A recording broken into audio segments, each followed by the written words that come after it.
The Malign Hoover. For the 42nd day in a row, you arrive at work and find that there is an offensive voicemail waiting for you. You left without paying, and you will soon do so, you fucking bitch. Nobody leaves without paying, understand? You replace the handset and feel the sick sensation rising inside you again. Why does this keep happening? You do not recognize the voice. In fact, it sounds somehow synthesized or distorted, no doubt to mask who it is. Notwithstanding this, you know where this message came from. All 42 messages will be from the same source. The messages are always left on your work voicemail, never anywhere else. They are left at different times, always different times, but at some point between 9 p.m. and 6 a.m. Accordingly, you are never at your desk when the message comes in. You would deactivate your voicemail, but you need it, and of course, we know this. That is why the messages are always left there. You have changed your work telephone number 3 times, and you really do not want to ask the infrastructure team to have to do it again. You saw the eye rolling last time. It is not as if they cannot believe you. You have played the messages to them, but you know what they are thinking. Deal with it.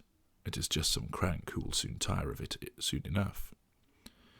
Well, 6 weeks have passed, and there is no sign of tiring, not a sniff of fatigue. The messages are as savage and as vitriolic as usual. You changed the number, but still the messages got through. Someone here is obviously telling me about the changes. Who could it be? Someone in the infrastructure team? Your secretary? Another colleague? So many potential suspects, but then you always did wonder why I took such an interest in meeting so many people from where you worked. So many people to choose from, to recruit, to ensure one or more has become a lieutenant and ready to assist me in my work. It could be anybody out of 20 people, and you cannot go around accusing them without some kind of concrete evidence.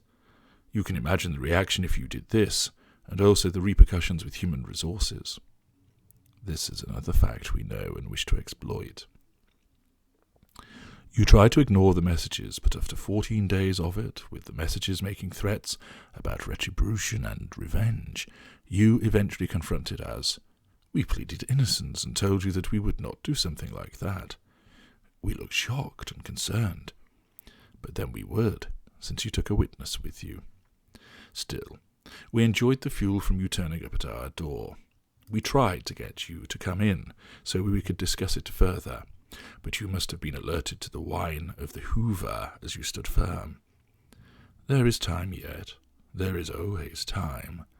We know that your defences can be breached. You just showed us this to be the case, and therefore we will keep pressing, probing, and looking for that opportune moment. The messages tend to stick to a theme of punishing you, and that is what makes you think that it is me. You hoped your pleas on the 14th day went heeded, that even though we had denied it, you felt that at least you had conveyed to us that you were on to us. The next morning, you saw the red light flashing on your phone, indicating that you had a voicemail message from overnight. You toyed with getting someone else to listen, but then it might be something else, so you dialed the appropriate code and listened. Think you can stop the punishment, do you? Never. You have sinned and you must atone.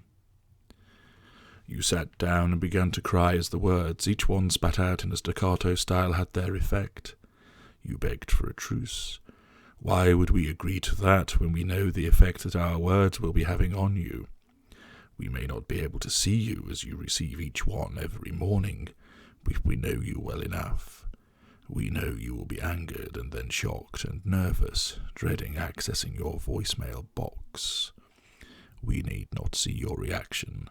It is enough for us to know how you will be reacting, and thus we receive our aim of garnering fuel from you. By the 23rd day, you had involved infrastructure in trying to trace where the calls were coming from, but they drew a blank. By the 37th day you had opted to call in Her Majesty's finest to solve the problem. You had saved all the messages and handed over the audio file of this disembodied voice. You somehow managed to persuade the police to visit me, and I was of course most cooperative and charming. I let them look through my call list on my mobile phone, which had no evidence on it. I even produced evidence that demonstrated that I could not have made those calls, even if I had wanted to, because on several nights in question I was elsewhere, and that convinced them that they were barking up the wrong tree. Of course they were. You do me a disservice if you think I would get my hands dirty with this particular campaign. I have others to do this for me, to avoid detection, and still I get to gather the fuel as I picture your frightened and shocked reaction, as I still manage to penetrate your attempts to evade me. You are wondering when it will end. Surely I will not keep this up forever. Surely I will move on to someone else and be preoccupied with them. I have someone else, and they are far better than you. But you still deserve to be tormented and tortured for your treachery and your deceit.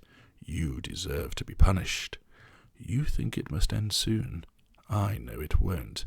Not while you continue to give me what I want.